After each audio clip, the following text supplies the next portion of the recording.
Cowabunga. You said one word. I couldn't do it. Welcome to the chat cast. Surf's up, guys. Yeah, It's welcome. beach season. Yes, it is. I immediately thought of what is it, Michelangelo, the meme. Yeah. He's just like this. He's just cowabunga. I've seen that. I'll post the photo here. Yes, we'll have to post that. Oh man, I actually have never seen that.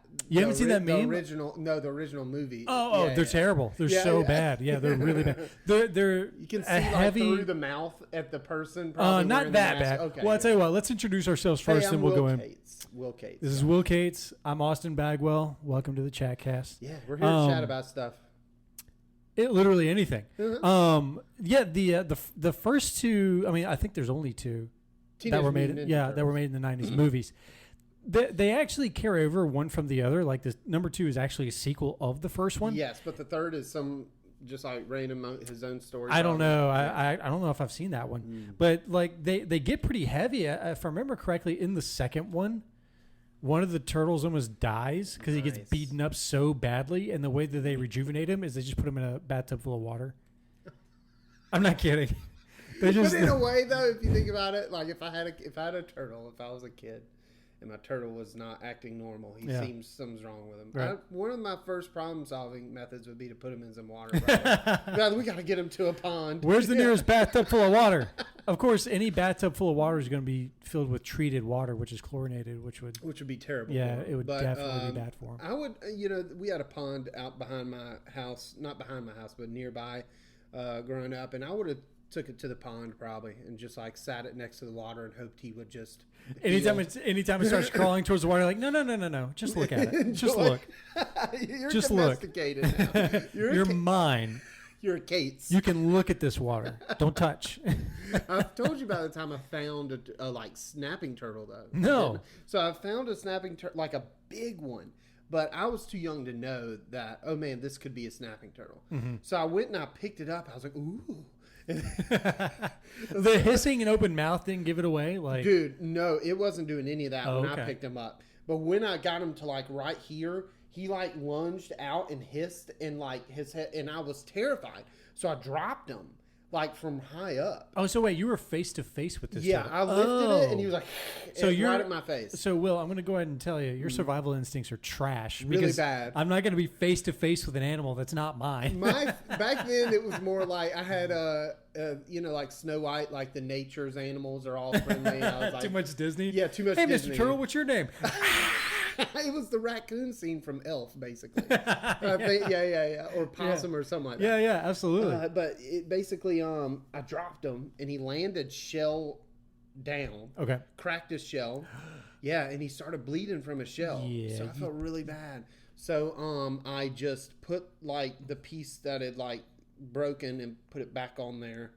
It was kind of small. It wasn't real big, but it was bleeding, and I felt really bad. And then I just kind of just. Did you ever see this turtle again? Well, I actually no, but there was a turtle that I did see twice because we actually painted on his shell. We saw him multiple times. So I wanted to identify the turtle later. So this is a separate turtle. You are wait, hang on. Wait. Your new name is Will the Slayer of Turtles. Because that first the first one you never saw again because it probably died when you broke its back. They're the very second resilient, one, I think. not after having their back broken. Okay. The second one probably died because everything could see it. It's lost its camouflage when you've you're not I was going to say you're not directly killing these turtles. You were. But you're not like right now you're going to die. You're going to die over time. Oh, gosh. A turtle, not manslaughter, but... Turtle slaughter. Turtle slaughter. Which, let's go and say turtle. Turtle slaughter. Yeah.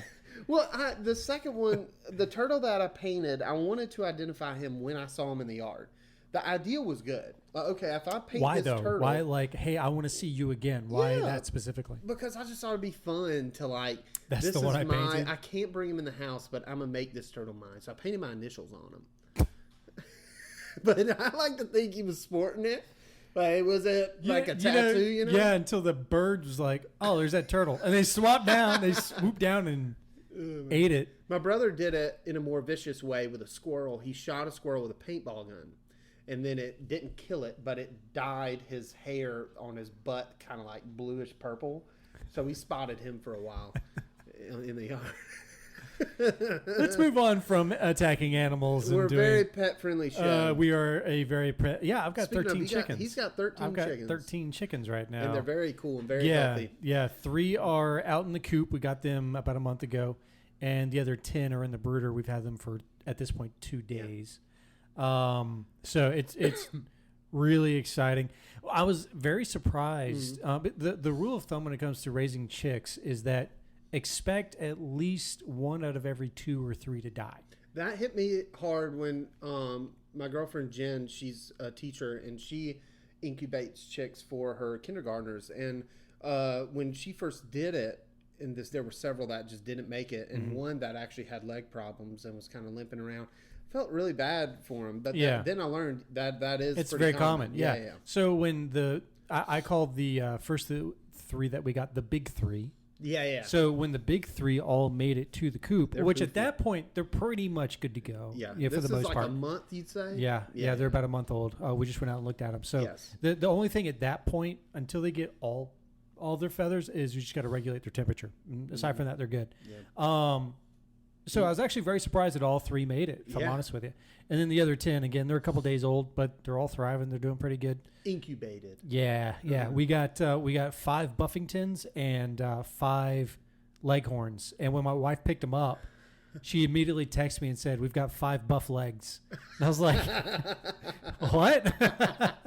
You see, combined. Yeah. And then she told me what was going on. I was like, "That's awesome. Buffingtons that's very good." Sound like the very fancy version. I'm pretty sure that's what they're called. Or they're. The Leghorns seem like the American chicken, and the Buffingtons are the English. There are Americanas. Let me just make sure I'm getting it right. I'm pretty. Yeah, it's Buffington. Wow. They're poofy little guys. Well, right now they are. They don't have any feathers. They just have. Yeah, it's a Buffington. Sweet. God, that's awesome. They don't have feathers. They have. Yeah. Their down is more akin to hair than feathers. So we really have to regulate their temperature.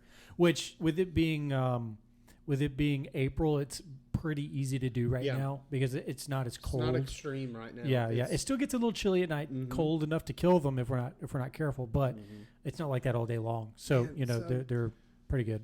Mama hens just sit on their babies for a long time. Not the full month. They'll hens will walk around and then the chicks will follow, but they're right underneath her, so they're still getting a lot of her body heat radiating down, and then they're all together. So like if multiple hens have eggs and then multiple eggs hatch, they'll take turns watching the chicks. That's cool. And, it's a flock mentality. But do the dude chickens roosters? I couldn't think of it. The roosters, they're just walking around peacocking. Yeah, they're just like, you just said a chicken's peacocking. Well, what I mean is he's just what's funny is that's 2 different birds. Like he's not doing anything. I would say strutting. No. Strutting. So roosters are actually doing a lot. Okay. What's funny is when I had my first 4 hens, there were 2 roosters with them, and the guy that was giving them to us asked if we wanted the roosters. And I asked in the most geeky way possible. I said, "Is there a defense bonus for having the roosters?" And I was like, Plus 10 defense. Yeah, this country dude's not going to know what I'm talking about. But he was like, "No, not really. Like, there's not a benefit." But he was wrong. So there is a benefit to having them. To HP. To hit points. Yeah. No. So there's a lot of benefits to having roosters. Yeah. Part of that is they keep the peace in the flock. So. With our first flock, we had 4 hens that were already grown. We took them from another family that was moving. A friend of ours asked us if we wanted another one that was not a part of this flock. So we're like, yeah, sure. We didn't know anything about introducing a new hen to a flock. That was a learning experience. And watching the older 4 pin down the new one and peck directly at her head, I was like, they're going to kill this hen. Yeah. We call her itty bitty. She was smaller than all the other 4 because she was younger. But roosters will keep the peace in situations like that. So if they see one hen or several hens ganging up on a new hen, they will come in and break it up. Like a principal. Kind of, yeah. That's cool. He's in charge. It's his flock. Now there is literally a pecking order. He'll let it go to a specific length, but then he'll come in and go, don't kill her. Yeah. And then also, like, let's say we have our chickens out grazing in the yard, which we'll do when they're old enough and large enough to better fend for themselves. Let's say a vulture or a predator or a hawk flies over, for example. Yeah. We have them. Roosters, we do, especially around here. Roosters will spot it and make a call, and all the hens will then take shelter because they've seen it. Yeah, it's very interesting. Whoa. It's very neat. So and around here, we don't deal with coyotes very much around here. Our issue is owls. Bro, owls are no joke. They're not. Just apex predators. They are. On our front door, there's a little wreath. And in that little wreath, a bird had made its nest. I remember that bird. Okay. So the eggs that were in that nest hatched. There were like 3 or 4 baby chicks in that. Don't tell me. Yeah. So owls probably think a wreath, like wreath. Yeah. Wreath. I always want to call them a wreath. Like death. Wreath. No. Okay. Nope. Wreath. They probably see that as like a plate of food, like just easy picking. Maybe. I don't know. They probably know by now. They're like, well, I'm gonna check that wreath. Yeah, I don't know. It was so what had happened was typically we'll turn the front porch light off. Mm-hmm. But that night we left it on, and I remember waking up that night in the middle of the night because I heard something. It sounded like it was in the hallway. I was like, did we leave Rip out? And then I didn't hear anything else. I'm like, maybe it was just the AC kicking on. Who knows? And then the next morning, Austin goes out, and she sent me a snap on her way to work and was like, yeah, the nest is on the ground. There's a bunch of feathers and blood all over the front porch. Oh, and I was like, I probably heard the owl attacking the nest because it could see it. So it's beautiful. Well, here's the thing. It's nature is metal. It is metal. Like people are so there is, and that's how I knew. That's what I knew to say. There is such a disconnect of people with nature because they're just not in it enough that they don't understand that animals are not Disney characters. Don't pick up every turtle. Unless it's in the road. You can pick up a turtle on the road and move it. Sure, if you want to impede traffic, get after it. Turtle's like, I'm fine. Nature is metal. It does not care. Yeah. It doesn't have feelings. Yeah. It doesn't have emotions the way you prescribe them. Now, when you domesticate a dog, sure. It's going to have dogs. Because it's lost a lot of its wild side. Yes, it's dependent on you. It's dependent on you. So it's doing the things that it knows will get it rewarded, and it will protect you too when that time comes. To a degree, absolutely. Yeah. But wild animals don't care. It's wild. They're just like in all seriousness, they're like, I need to survive to tomorrow. Mm-hmm. I'm gonna survive till tomorrow. They're gonna do whatever they have to do. Bad animal. That'd be a bad animal. I'd be like, dude. I'd be like, I'm not that hungry. You know what? I don't feel like conflict today. I can make it till tomorrow. I'd be these street cats you see wandering around to house, just looking for love everywhere. Looking for love and getting food that way. Yeah, totally. Oh man. Speaking of, I was gonna try and segue from animals being metal, but I can't. You can. Eggs are getting very expensive at the grocery store. So obviously, Will and I kind of talked about this topic a little bit before the podcast. Yeah. I think self-checkouts should have like a time limit or like a. I think I called it a shot clock. Yeah. So like, if you have trouble operating an iPad, why are you at the self-checkout? Yeah. Talk about something that is infinitely more complex than a smartphone or a tablet, and you're just standing there like, I don't know what to do, so I'm just going to hold everybody else up. I know last podcast I complained about cyclists, and right now I'm going to complain a little bit about people at self-checkouts. It's more just because it's a funny anecdote, but it does really get on my nerves. Oh, yeah. Well, to me, it's like there is definitely things that can be done not only by people using them, like, okay, this isn't the right amount of groceries for self-checkout, I don't feel confident with them. I'm going to go to a person. I get there is stuff in that regard, but also let's make the computers do a little bit better too. There's some things about them that I don't like. For instance, is it really that serious that you have to bring an attendant over? Just let me click a button and just move on. But that's my point. You can do that. Really? If you know I'm one of these people. No. Will, okay, all right. So you're the one who needs a shot clock. So here's my proposal. Yeah. Okay, to all self checkouts. I don't care where it is. Yeah. All self checkouts need this. So 2 things. Okay, I've got 2 proposals. One, you have to take a test. You have to take a test to use the self checkout. Okay. Like, let's say you've got an app on your phone. Yeah. Or it's linked to like your MVP card or Lowe's card or whatever it is. Okay. You take a test. Yeah. It's like, what do you do if you got a banana and it's got no label? Okay. Well, I'm shutting down. You tap produce. You go to the search bar. Yeah. You type in banana. Yeah. And you hit banana and then you weigh it. I stand with a banana. Help. Will needs help. And then you're done. Okay. Yeah, and then you take it, you take that test once a year, you're good to go. The other idea I have is way more fun. I think it's way better. I think we need to bring back shaming. We need to shame people in public more. There's not enough shame in the world. There's not enough shaming in the world. No. We self-shame, but we don't do enough outwardly shame. Right. Yeah. Start bullying more. people more. Yeah. Don't do that. But start shaming people more. So my idea is, there's a shot clock like in basketball, okay? But it's 10 seconds. Oh, you have 10 seconds to scan the next item. Just one item at the time. Yeah. Each item gets 10 seconds. That's a massive amount of time. All right, hold on. Beep. Timer starts over. 10's enough. 10's way more than enough. 10's enough. It's more than enough to search whatever the item is, weigh it, okay, and put it in the bag, and then it starts over. So if you run out of time, if you're just standing there like a ding dong, like, what do I do? Like, I'm holding everybody else up. What do I do? I'm a little Debbie ding dong. If you're standing there and that timer goes off, you can no longer use self checkout for a week.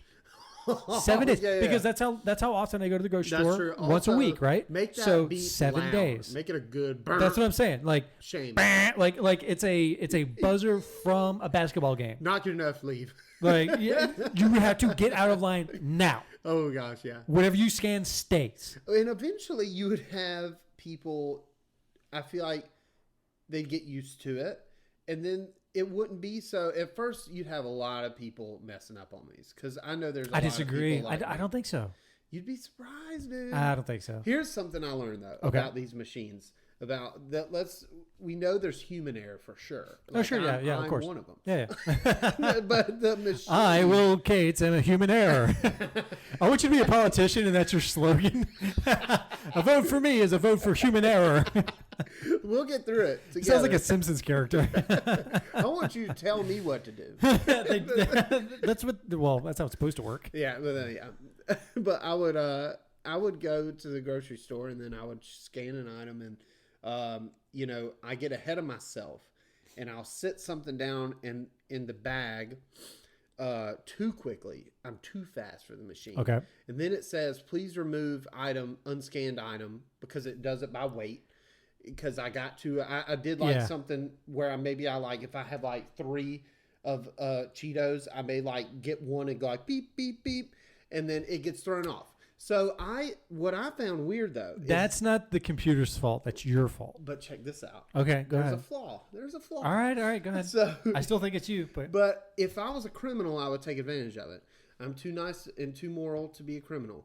But hear me out here. So that sounds like the conscience of a guilty person. But go ahead. Well, I'm attracted to crime, but I won't. But I definitely won't. It means that I find crime exciting, and I would love to do it. If I wasn't, all right. If I okay, so go ahead, anyway, because money. Anyway, so that basically, if you put an item in your bag, it's going to go like it's going to be like beep, like please remove unwanted item, and you're like, oh gosh, and you take it out. Yeah. And then you could if you don't though, and you just sit there, it's gonna make a big deal. But then like 4 or 5 seconds later, that goes away, and then you just keep scanning. So what I found weird is how easy would it be to just every 6 items put an item in without scanning it. You know how I know that you're not a criminal? Because you're so late to the game in this regard. I've got a friend who, and the fact that you've had a job that involves that's the thing. Like, too, so there's never self checkout where I worked, but one of the guys I would see in court constantly was a guy who worked for Lowe's Foods, and he was like, yeah, I just sit on self checkout, dude. Like I get one a day. Yeah, because that's what people do. Like He just sits on self-checkout and watches. Scan, steal. He just watches it. Yeah.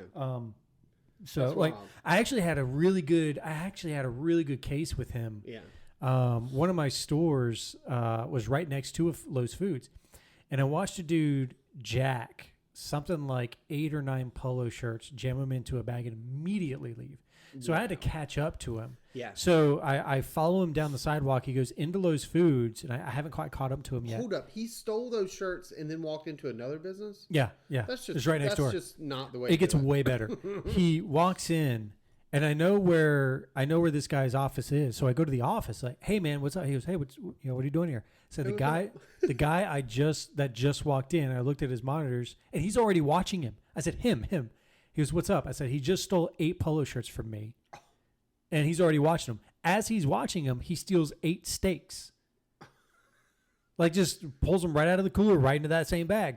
Wow. And as he's walking out, into the polo bag, probably. yeah, it was the same bag. Yeah. So as he's walking out, this guy, we both go out, we stop him. Mm-hmm. The good thing about this shopping center is there's always a police officer in the parking lot. Always. Yeah. Always. So we just called them. We've got their phone numbers, like their personal cell phone numbers. So, hey, you want to come on in? We got somebody. So he came in, and we pull out 8. I think it was like 8 or 9 steaks, like nice one, like $25 steaks, nice steaks, and then 8 or 9 polo shirts. And the cop looked at me. He was like, "Where do you work?" I said, "Next door." He goes, "Are you serious?" Yeah. Total felony. He popped all the sensors. Wow. Automatic felony. And I'm like, all right, well. He did give up, right? Oh yeah, totally. Well, he's like, "I don't want no beef." Yeah. The guy. do, but I don't. Well, the guy that worked for Lowe's, he's a big dude. Yeah, He's like, he was like 6'3", 250, something like that. Big dude. But I was there with him, and the cop was outside, so it really didn't matter. But yeah. So the self-checkout is where all the thievery is happening. A lot of it. Then it begs the question: is it worth it to these big businesses to have self-checkout? Yeah, because the amount of money that they're making versus what they're losing at self-checkout's way more. Okay. Unless you have people who don't know how to use it, slowing everybody else down. Yes. What annoys Those me people. what annoys me is when you have to know that you don't know how to use it. You have to know. Oh no, when I walk up to it and I have vegetables or fruits, well, let's be real, not vegetables, but fruits. When I have those apples and bananas, I know I'm gonna mess up. Okay, so I'm not directing it just at you. Yeah. I mean, you're obviously admitting to it, but I'm not talking about just you. I'm talking about anybody who doesn't know how to use. Well, there's also self-checkout. Just don't go there.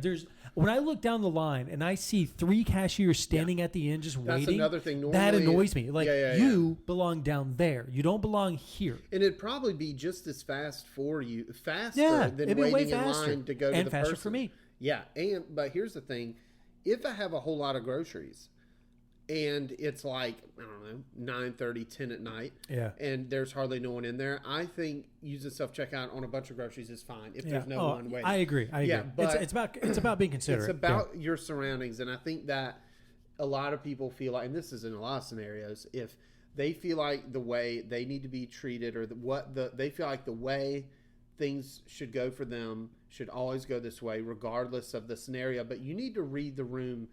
People don't read the room. And there's situations where, sure, I'd love to use this self-checkout, but I should consider that there's 4 people behind me. I'm going to suck it up and go to a person. Yeah, totally. And so... Yeah, I'm with you there. Although you just mentioned something that I didn't realize I'd missed, but I kind of do. Yeah. Going to the grocery store at 9 or 10 at night. I love doing it. I would do that after getting off work. Well, I don't love it because I don't love going to the grocery store. I actually really hate it. When I lived in Wilmington, when I lived in Wilmington by myself, I would get off work late some nights, and I would go next door to Lowe's, grab some stuff, go home. Like easy peasy. Yeah, I don't know why I just thought of that, and I kind of missed that, but I do. Although I do miss at like 1 o'clock in the morning in Wilmington, you can order. If you live in Wilmington, or if you ever visit Wilmington, you're staying the night. You need to order some insomnia cookies. Oh, gosh, I've had insomnia Some of the best cookies I've ever had my entire life. They're so rich, but God, they're good. And you better believe when I ordered some cookies, they deliver it to you. Yeah. So I ordered some cookies. I asked for 2 bottles of milk with it. And when I took the cookies from the person, I offered them one. I was like, "Do you want one of these?" Like, I know you make them and you work there. Yeah. Do you want one of these? And She took one. She was like, "Oh yeah, absolutely." Took That's super cool. I was like, because I mean, she's got to be out delivering cookies at it was like 1:00 in the morning. Yeah. I could not sleep for the life of me. And I'm like, you know what? Insomnia cookies. Why not? You know. That's so good. Last night we went to the grocery store and I actually had a pleasant experience. I normally don't enjoy the grocery store, but I had a good experience and I treated myself to Oreos for the first time in a long time. Nice. And I went to Dippin' Them's and it was real good. Dippin' Them's. They were real good. I ate. You're split into three rows in a pack of Oreos. Yeah.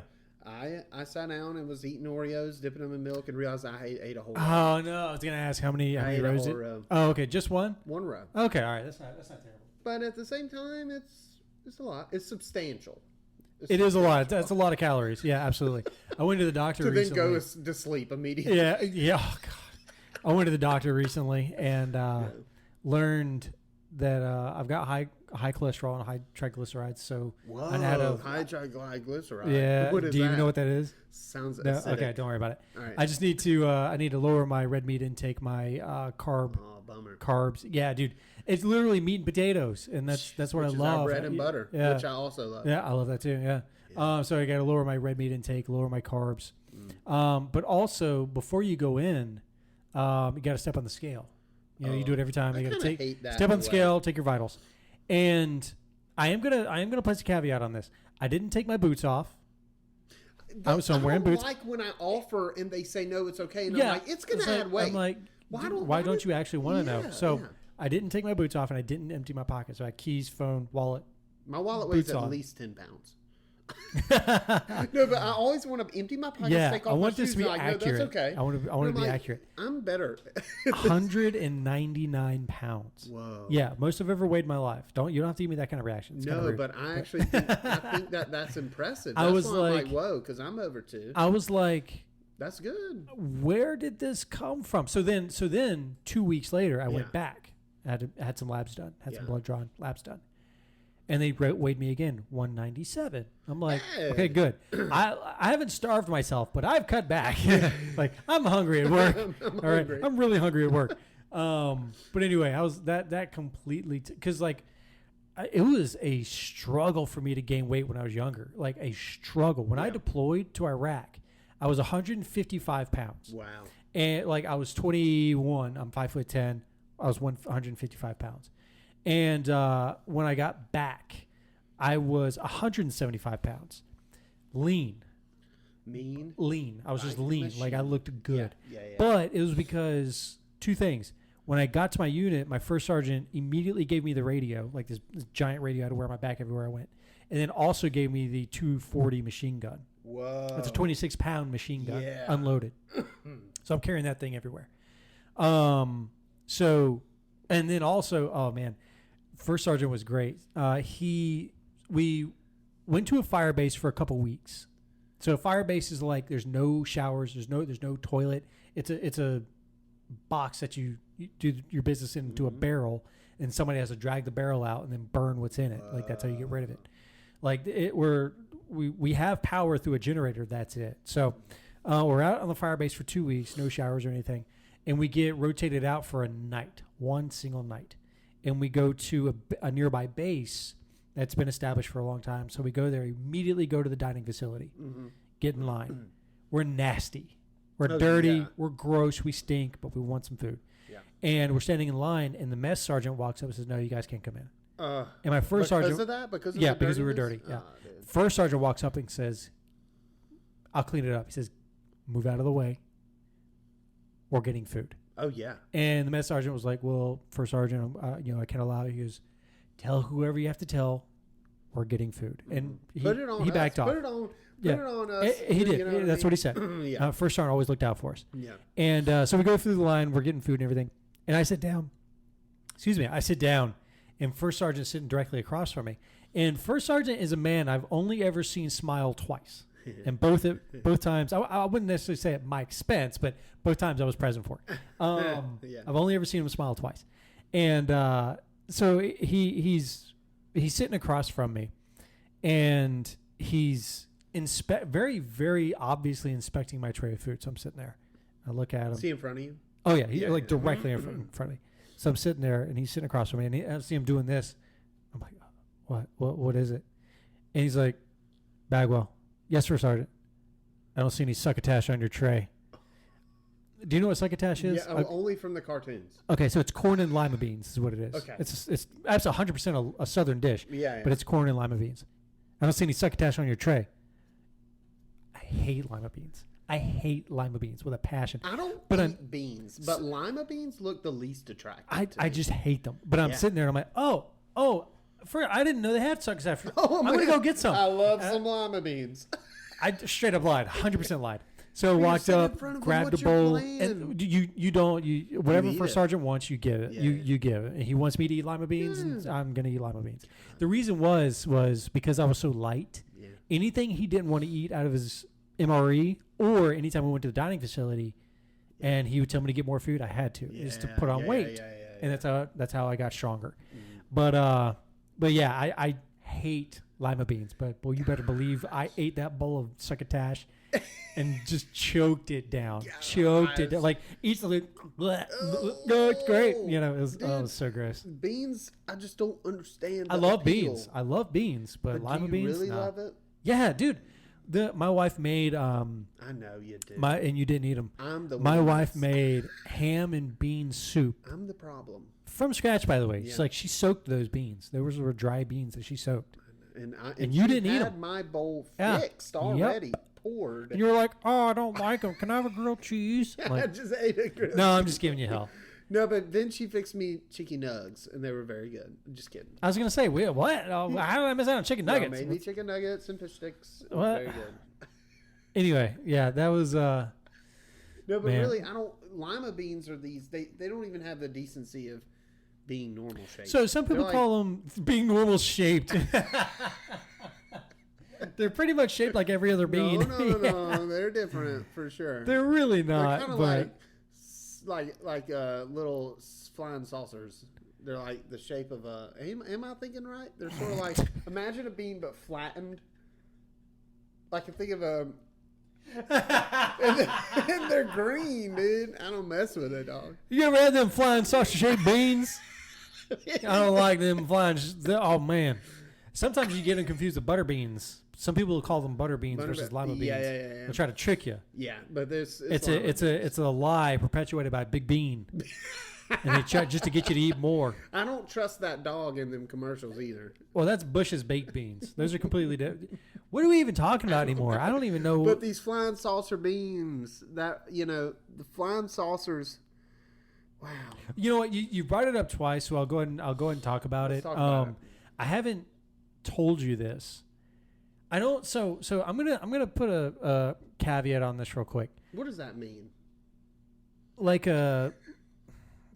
this is the lens that you need to look at this through. Like this is the point of view that I have. Got you. And this is why. Okay.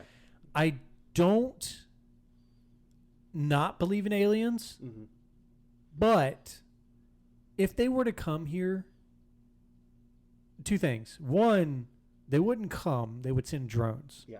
If they're advanced enough to come here, they would send drones. I think they're not going to send a manned. I think they are probably without. That's what I would think. Yeah, okay. Yeah. So the second thing is unmanned. Right. They're not going to send a manned mission here. They're going to send a drone if they're smart. The second caveat being, the universe is infinite. Yeah. It's amazing. God has created the universe. So you're going to get some insight here. God created the universe. Huge. It's infinite. Yeah. It's huge. Whatever he wants is. Okay. With that said, I was out back. It was last week.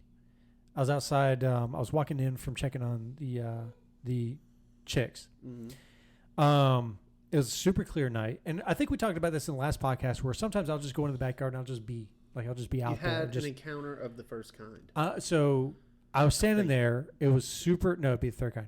Really? Sighting? Anyway. Don't throw me off. You're killing me. Beans. I'm standing there and I'm just looking straight up. Yeah. I see three lights. It's always three. Three lights. Yeah. In fact, I'm going to do this instead for a reason. Yeah. 3 lights. Okay. They're right at each other. Okay. Now, would you say triangle shape? Nope. Okay. There's no shape to them. Are they they're nope. They're just 3 lights. 3 lights. That's all I see. Bundled up. And then They separate. they start moving away at the same rate. At the same speed? At the same speed. Wow. I can only watch 2, the 2 that are heading the same direction, because the third obviously is heading the opposite. But no vehicle of ours has lights, I think, that leave each other. No. They would stay on the craft. Yes. The whole way. And that's the thing. I'm a very, very objective, practical person. For sure. You need to be if you want to investigate stuff. Yes. These lights had no indicators. So aircraft have red and green indicators, or white. I think it's white, red, and green, depending on the kind of aircraft it is. They have indicators. Mm-hmm. No indicators on these lights. They're just solid lights, but they're so dim. My perception is that they're very, very high. Yeah. It's very hard to distinguish them from the stars themselves. Wow. Because of how dim they are. Moving. Yes, I can very clearly see them moving because none of the other stars are moving. That's wild. There's nothing else moving. Not only that, I saw an airplane cross underneath the path that the other 2 took, the opposite direction. Mm-hmm. Very different. Yeah. That's so cool. But that's all I have. That's all I have. Yeah. I've got nothing else to go on. But it's like, well, what was that? But if you dive into it, you reach a point where like, I don't know. And that's the thing. That's what I love. That's the thing. So when you say dive into it, my first thought is like, well, there's nothing to dive into because I don't know what it is. But you're right. There's a point in time where it's like, I don't know what that was. I'm 34. Yeah. I've got a lot of time in the military. I've had a lot of exposure to aircraft. I'm a licensed drone pilot. Wow, I did not know that. Yeah, through the FAA. You're so cool. Yeah, do what? You're so cool. Thanks. You're Thanks. welcome. I appreciate it. No one's ever said that to me. That's cool. You're very cool. Thanks, man. You are too. I love you have an incredible beard. I'm looking at it like from what? Can you tell that I'm looking at your beard, not your eyes? Actually, no. Oh, really? Interesting. Wow. Okay. Yeah. I'm just gonna look at your mustache. Do it. A lot of people like to focus, right? Okay. There. Yeah. Anyway, there comes a point in time where it's like I don't know what that was. Yeah. I'm not going to prescribe anything to it. But that's I'm where the just mentioning it was an interesting observation. That's where it gets exciting when you're like, I don't have an answer. Yeah. Because then you start thinking at the irrational. Like, what was that? Yeah. Could it be? Yeah, then it becomes infinitely more. It could be if it's nothing you can say about it, then you can then start saying anything about it. Yeah, I don't. You're right. I think people who are very be careful of it. Excitable will do things like that. That's not me. I'm not about that life. Yeah. I'm interested in fact. Yeah. I'm interested in like, okay, so let's break it real quick. Let's just say, all right, they moved. The lights moved away from each other, which is not like anything at the same rate. At the same rate, that's important too. Nothing was faster than the other. They all moved at the same rate. That is strange. So my thought too is like, oh, we have satellites orbiting our planet, observing our planet. Yep. There's no reason why they wouldn't have unmanned craft as well that are watching us, or basically, that's fair. That they would send out. But like the distance, though, normally like when people see things, it's wild because you said that compared to the stars, they looked almost the same. They looked identical to stars. Wild. So that makes me think scale could be anything. That's the thing. I don't know if they were just really small and not that high, or they were really high and they're large. And what's interesting is I've actually seen satellites crossing through the night sky. You can. It's super easy. Oh, whoa. Yeah, it's actually really easy to see them if they're above you. They just look like little specks of light that are slowly traversing the sky, and that's it. That's all they look like. And that's what these looked like. I was like, well, maybe it's a satellite, but it's 3, and I saw them start at the same spot. What color were they? Just a dim white light, just like the stars are. Wow. And the only other difference that I would state of those lights compared to stars, typically, not always, but typically, you'll see like a little shimmer or a little flicker of light coming from a star. These didn't flicker. Yeah, they were constant the whole time. So it's cool. Maybe it's another Chinese balloon. Who knows? Well, I mean, now they launch so many rockets. I feel like that, or also the I think it was yesterday, somewhere debris. Did you hear about that? No. There was debris from a satellite or some sort of craft of some kind had messed up and was plummeting to Earth, basically. And they said, we don't know where it's going to land, but all this debris is going to fall to the Earth, and it does pose a risk if you happen to have bad luck and you're standing underneath it. And I need to look it up to see where it landed, but like it was they said it was enough to cause human harm. So, but you know, it's what I find really cool is the recent advancement in so we had the Hubble telescope, which was incredible. So now there's a new one that's even more satellite. It's called the dead NASA satellite. Wow. Crashed to the Earth over the Sahara Desert. Oh, well, that's nice. The 660-pound RHESSI spacecraft came down on Wednesday night. All right. Well, that's lucky. Over the Sahara. Yeah. That's very lucky. Yeah. You know, I would say there's a stronger chance of it landing in the ocean or a desert than anywhere else. I guess. Just because scale. I mean, the amount of water versus ground on the planet. So, but that's good. I'm glad it didn't harm anybody or anything like that. And they say there's I also read another thing that said like in 40-ish years there's going to be the potential of a asteroid of a big size hitting Earth, and I'm like, there's always some kind of like doomsday something in 20 or 30 years. I'm so over it. It's like, right? Bro, there's a wildfire 8 miles away right now. There's literally a fire right outside. There's 12,000 acres that have been burned so far in a day. Yeah. I drove home last night, saw a plume of smoke, and I was like, oh, it's a controlled burn. You know, they're doing them this time of year, not a big deal. This morning, my wife sends me a Snapchat, and there's this giant column of smoke, and I'm like, "That's not a controlled burn." Yeah.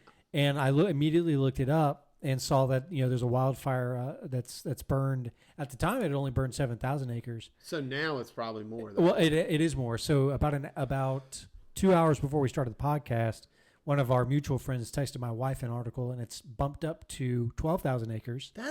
And it's insane. 0% under control. Oh, that's nice. 0% of it's under control. That makes me, when I hear that tells me no one's even over there.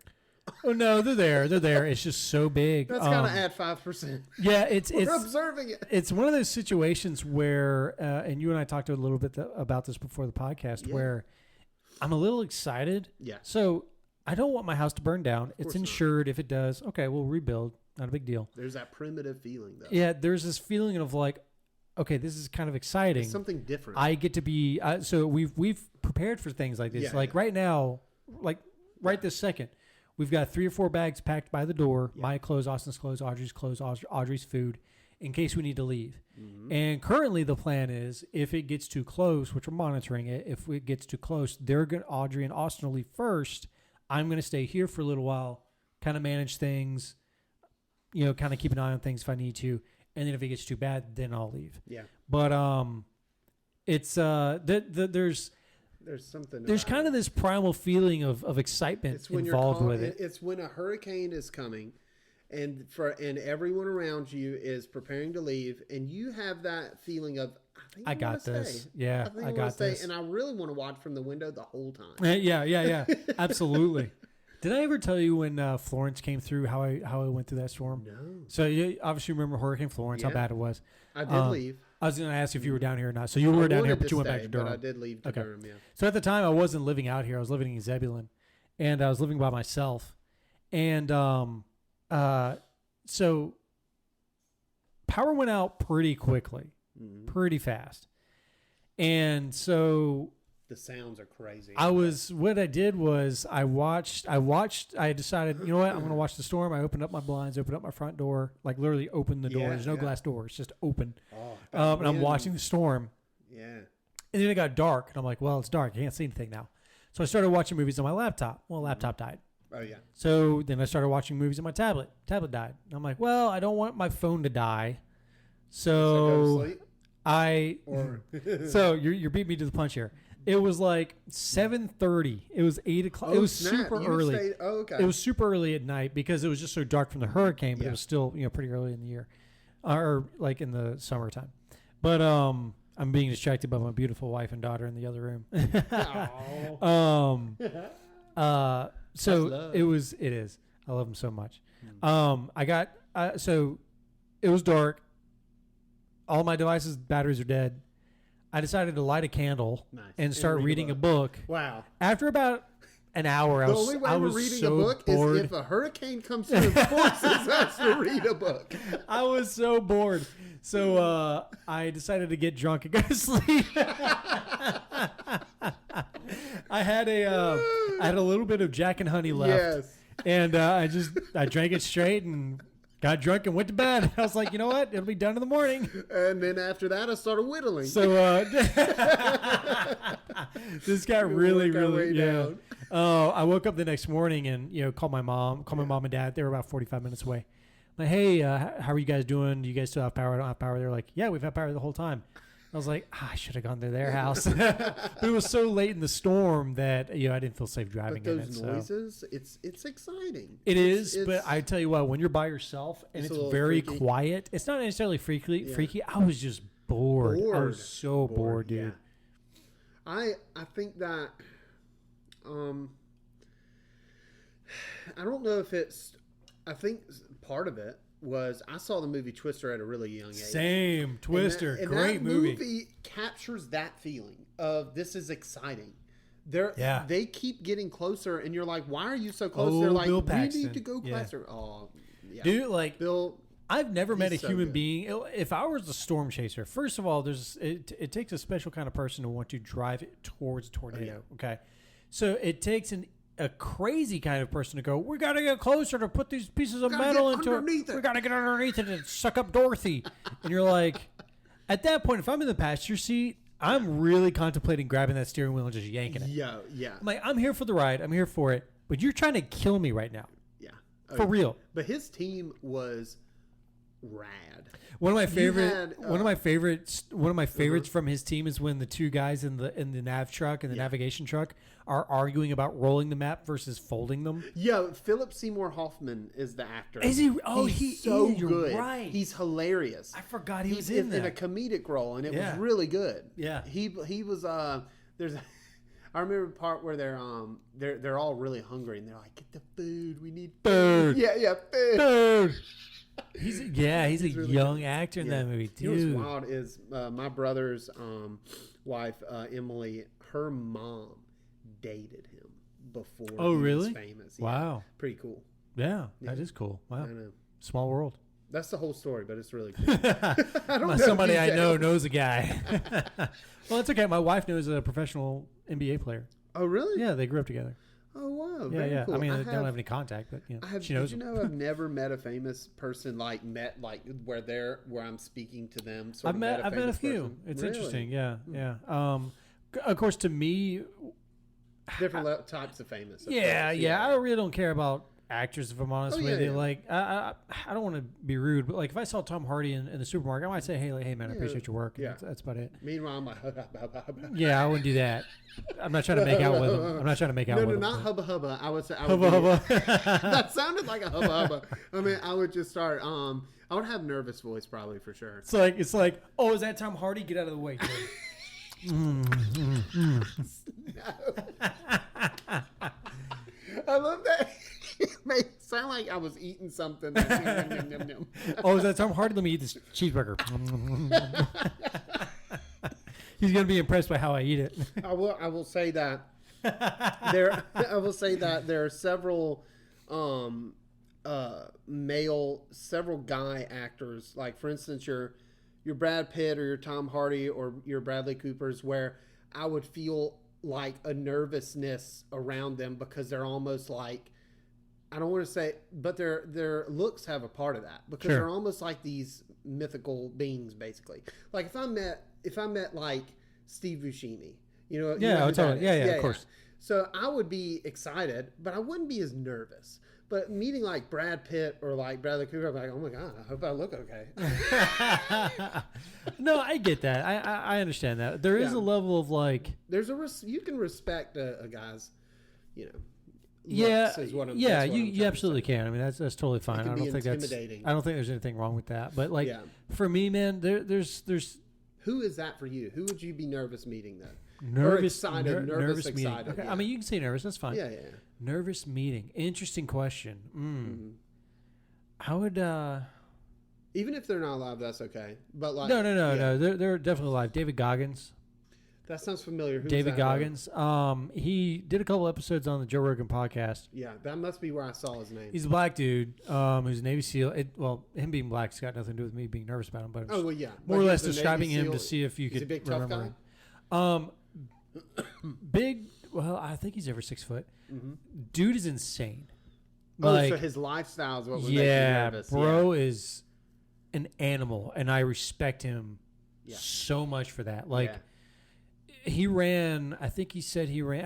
I don't remember how many ultras he ran in a single year. Whoa. An ultra marathon is anything over 26 miles. Mm-hmm. Let me look it up.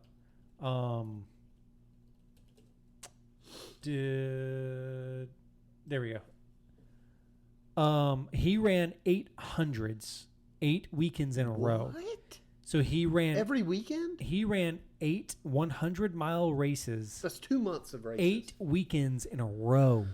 Goo. Was he sitting between those and resting? So that so.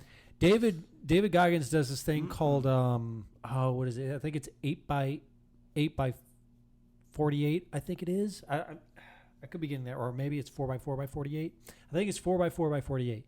You run 4 miles every 4 hours for 2 days straight. Whoa. That's what you're doing for 2 days. 4 miles every. I'm pretty sure it's a 4 by 4 by 48. My mind went straight to running with 4x4s. You're carrying wood. 4 by 4 it's the 4. It's the 4 by 4 by 48. Wow. It's 48 miles. That's wild. 48 miles from here to. Well, that doesn't matter to the listener. But anyway, that's a long way. That's a lot. I would love to do this. Because 2 miles is, I feel like, the average length when people are like, oh, I'm going to go for a run. Typically they're like, that's pretty 2 to easy. 4 miles. Yeah.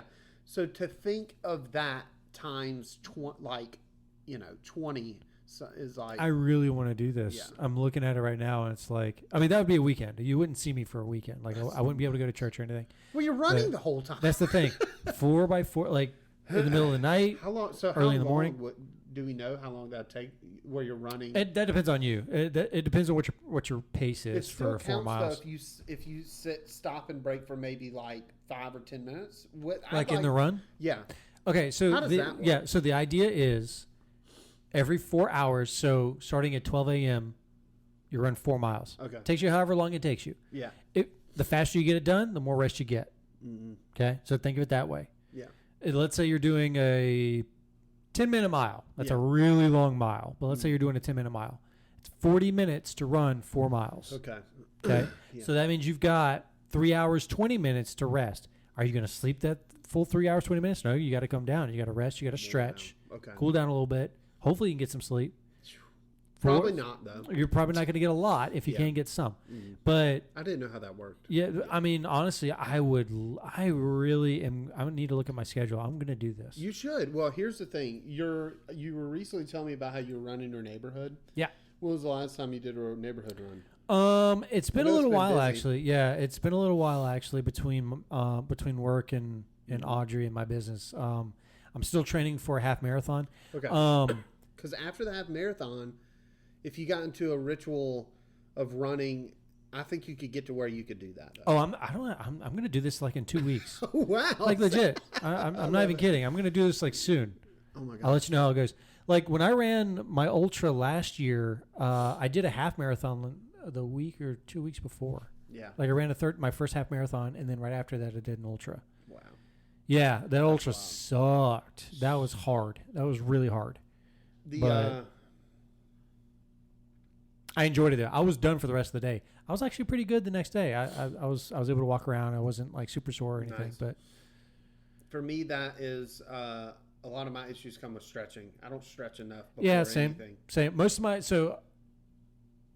of my issues are my feet. I've got really bad tendonitis. Okay. Most of that's from the military, and then I have this issue where every time once I hit around 2 miles, my feet will go numb. Whoa. Which I know some people are like, oh, that's a good thing. I would love for my feet to go numb while I'm running. That way I don't feel the pain. No, that must be weird. It is. So when that happens, what I'm feeling is I can feel the bones on the inside of my feet pressing against the inside of my skin. And that's the pressure that I feel. I don't feel my foot hitting the ground in the shoe anymore. I feel the opposite. I feel the bones on the inside pressing down. That's not fun. And it doesn't feel good. But then also the reason it's not a good thing is that it's not only that. You're right there. It's not only that. I won't be able to tell if I'm injured or not. And if I'm injured, I could make it worse because I don't know. Have you looked it up as what causes I can't find anything on it. I can find nothing on it. I believe anecdotally that it is my Achilles tendons getting tight and is constricting blood flow. That makes and the reason sense. I think that is because it typically happens when my Achilles tendons really start to get tight because I'm not stretching it out enough. Yeah.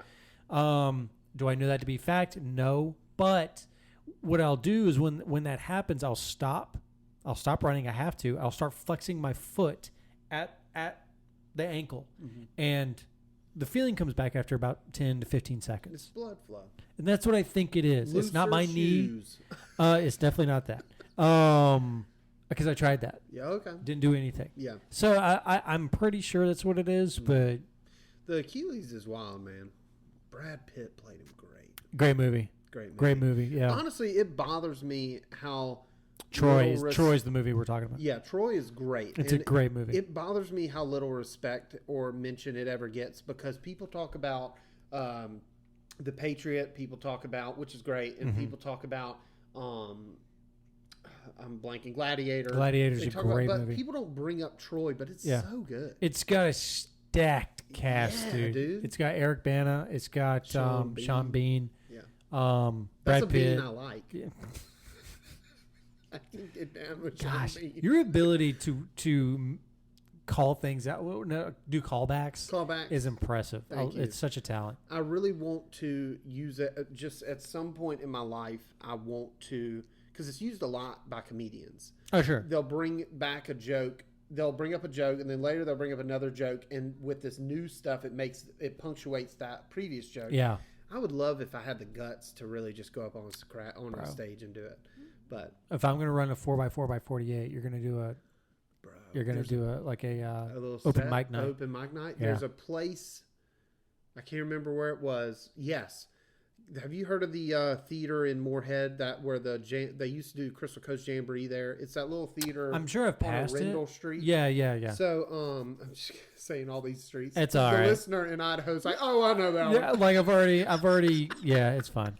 Anyway, but apparently there's a rumor going around that it's moving away from like plays and productions and moving towards just like open mic sort of thing, like shows. Yeah, where anyone can sort of, because they used to invite like actual names there and stuff, but I don't think they're doing as much of that anymore. Okay. Anyway, I haven't been to a live show in a while. I'd love to go to one. Dude, I went to my first one I think since COVID began, so it's been years. Junior Brown. I don't know if you've heard of him. Y'all look up Junior Brown. This man was. He's old school country, but he uses this steel guitar that he designed. It's on a stand, but basically it's a double fret. So it's a guitar up here and a guitar down here, but he will be playing the guitar up here and then come down here and do the sliding. Oh, cool. And his songs are so cool. And it was honestly the best concert I think I've ever been to. Highly recommend Junior Brown. That's awesome. Yep. That's super cool. What I was looking at just now is movies in theaters. We need to go see a movie. We do. We haven't seen a movie together yet. I mean, we've watched a movie here, but I'd like to actually go to a theater with you. I'd love that. And, there's going to be, right now is a big time for scary movies. There's like 2 or 3 on right now, but we could keep an eye out for things coming up. Super Mario movie's out right now. Jen saw it, said it was good. I heard that it was pretty good. Yeah. Renfield looks interesting. Anything with Nicolas Cage right now, just because he's a meme and he's hilarious. It's horror comedy, which we don't get a lot of. Yeah. And I think it looks fun too. Yeah. What's a bummer is it's not making a lot of money, and I feel like horror comedy are rarely made. That's a niche. It is. It's a niche. And I just worry, when they do make them, I wish for them to be successful so we get more of that. But Nicolas Cage as Dracula, that alone sells it. What is the genre of movie that is Will's favorite? What's Will's favorite movie genre? You know what's wild is it's very surprising because I grew up watching action, comedy, and drama. Those three. But it's horror now. Really? And I think it's because it makes me I can tune out easier with other genres. Like, or what I mean by tune out, I don't mean like where I'm not watching or not. What I mean is I'm more aware that I'm like sort of watching a movie, if that makes sense. Sure. Yeah. Like With you're not immersed. Yes. Got it. With horror, I feel like I'm immersed right away because you're already feeling like whatever happens, I'm not going to expect, and they're trying to hit me by surprise. Yeah. So I think that's now my favorite. Interesting. And Okay. it's wild because I grew up hating them. I didn't start watching scary movies till I was honestly a teenager, probably around like 16, 17, maybe even after that. But I didn't dive into it really until like I was like 20 or 21. Then that's when I was seeking them out. Yeah. It's probably my favorite. My second favorite, which is really close, is I think action. Action. I mean, growing up, that was what we went to see. Like Totally. my granddad, and my brother, and I. It was like the new action movie. Yeah. Yeah. I would say I think mine is I love a drama too. man. What is mine? I think my favorite would probably be I don't even know if this is a genre. Movies that are more like revenge based almost. Yeah. So yeah, that's a subgenre. a good example would be The Northman. Yes. Yeah. Love that movie. You could call that definitely a revenge action, or maybe a revenge. I want to know what you'd classify that as. I mean, it's an action movie. It is. It's an action movie, 100%. But it's also drama, the story itself is about revenge. Yes. So movies like that, Gladiator. That puts you in there. You put you on their side. There's in the beginning, sense, you're like you want them to. I think it's because there's a sense of justice involved. Yes. I really love movies like that. Also, another one was Law Abiding Citizen with Gerard Butler and Jamie Foxx. Wow, I love revenge movies. That's up there for me. That's a great one. That was a great one. What was the one? It came out when we were in high school where a young girl, I think her and her friend was killed. She was attacked. Yeah. She got away, got home. The attacker followed her home, but then her parents killed the attacker. This is a great movie. That's the remake, I think, of The Last House on the Left. That's it. Last House on the Left. Absolutely. Yes. Yeah. Great freaking movie. Honestly, I think it's better than the original. Great movie. I never saw the original. The original is from the 70s, and it really leans hard into showing her getting attacked. Back then, movies, they really just lingered on all that stuff. Yeah. And I mean, it just makes you even more, like, I will say, you're like, when justice is served, you're like, oh, yeah. He deserved that. Like, and honestly, the remake too, it's brutal. Like it is. It's really brutal. It doesn't kind of steer away. It shows shows all the attack in a vicious way. But like, what's wild is watching those parents get revenge is so satisfying. Because when I saw the movie, I didn't know what the premise was. I knew it was going to be a horror movie of some kind. But I didn't know could be anything. Yeah, I was like, oh, someone's gonna break in and blah, kill him, blah, whatever. Sarah But Paxton, when they flipped it, I was like, whoa, dude, it's was so not cool. expecting that. It was really good. They try to use that sort of like parents kicking butt several times. Like the first Purge movie, the dad. I haven't seen a single one. Only the first one to me is really worth watching because the whole premise of all of a sudden there's no laws, that's kind of interesting. Like a day where anyone can do what they want. Or a night or whatever. And it's supposed to purge everybody of these feelings of wanting to, like me, I have that attraction to crime. Sure. I wouldn't be doing anything. You wouldn't be killing anybody. You'd be in self-checkout just stealing stuff. I just steal movies. I just go I like how you're still going through the checkout, though. Exactly. That's all I want. Beep, beep, free. Beep, beep, outside free. explosions. Look, we just did a callback. We did it. It is. I'm telling you, man. That's it. It's teamwork. That is. Teamwork. All right, I think we're up on an hour.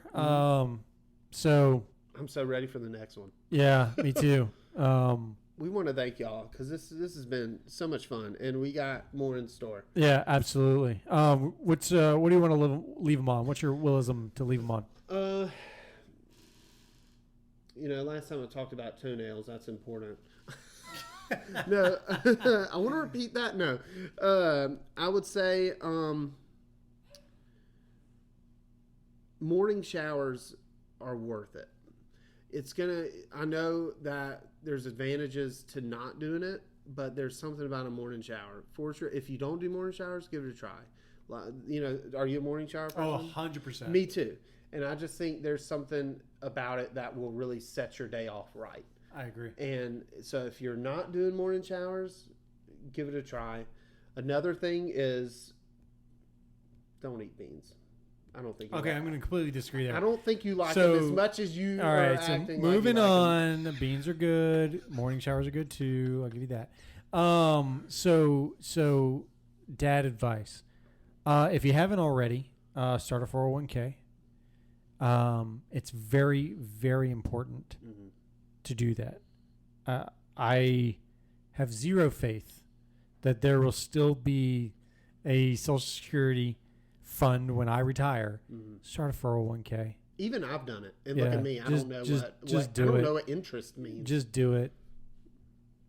We'll talk about it after the show. I don't have any interest in it. Thank you so much for watching. Thank you so much for the support on the last episode. Yeah. It blew up. Yeah, it did. And well, actually, no, Quickly. It's the 5th episode. Yeah. Obviously, again, we're pre-recording this, so the 5th episode, I should be saying. Thank you so much for your support on that episode. It did blow up, as Will was saying, and that means a lot to us. This is a long-form podcast. YouTube hates long-form videos. And to see those views, almost 100 views in 2 weeks, where our first episode has been up for a month. Yeah. Can you believe that? Or 2 months. It's been up for 2 months, and I think it's hit around 90. But this recent one climbed so fast. Yeah. And so over time, we've gained listens, and I really appreciate it. Thank you so much. Tell people about it. Tell people about the show. We're on Spotify. We're on YouTube. Please give us a like. Leave us a comment. We'd love to hear your thoughts. And it also helps bump the show. If you really want to support us and help us, I'm going to be that guy. Like, comment, and subscribe. And I know if you're doing it or not. We do. We absolutely do. And I'm gonna like do the passive aggressive Southern thing and just kind of remind you. Bless your heart. Bless your heart. All right. Thanks for watching. See ya.